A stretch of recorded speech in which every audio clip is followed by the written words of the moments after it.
Walong posibleng dahilan kung bakit nagiging aggressive ang isang batang may autism. Una ay ang communication difficulties. Nahihirapan siyang i-communicate ang kanyang kailangan o gusto. Pangalawa ay ang sensory overload. Hindi niya matolerate ang ingay, mga tao, ilaw, amoy o maging texture ng kanyang damit. Pangatlo ay ang pagbabago sa kanyang routine. Madaming individual na may autism ang nahihirapang mag-cope kapag may biglaang pagbabago sa nakasanayan nilang routine. Pang-apat ay ang pain o discomfort o kapag may nararamdaman silang masakit sa kanilang katawan.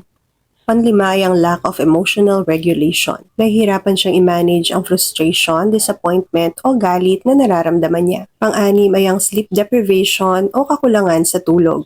Pang-pito ay ang learned behavior. May mga pagkakataon na nakuha niya ang gusto niya o nakaiwas siya sa isang task dahil sa kanyang behavior kaya inuulit niya ito. At pang-walo ay ang attention-seeking behavior. Ginagamit niya ang behavior para makuha ang atensyon ng mga tao sa paligid niya. Tandaan natin na every behavior is a form of communication.